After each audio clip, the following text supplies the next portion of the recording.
আল্লাহ রাসূল সাল্লাল্লাহু আলাইহি সাল্লাম রমজান মাসের শেষ দশকে এতেকাফে বসলেন।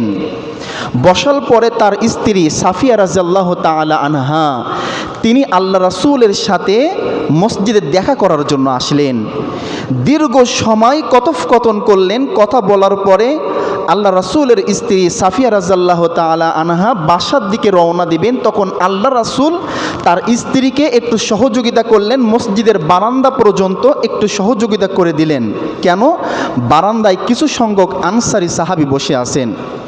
হঠাৎ করে তাদের ভেতর থেকে দুইজন আনসারী সাহাবী উঠে দাঁড়ালেন। দাঁড়ানোর পরে রাসূলকে সালাম দিলেন।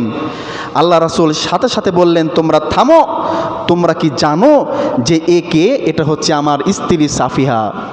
আল্লাহ রাসূল সাথে সাথে এটাই বোঝাতে চাইলেন যে ওই সাহাবীরা দাঁড়ানোর কারণে হয়তো রাসূলের প্রতি কুধারণা করেছে, আর দ্বিতীয় এমনও হতে পারে যে কুধারণা যেন না করে। সাথে সাথে আল্লাহ রাসূল তাদেরকে থামানোর পরে তার নিজের পরিচয়টা দিয়ে দিলেন। ঠিক এমনইভাবে পৃথিবীর ভেতরে অধিকাংশ পাপ আমরা করে থাকি। কেমন?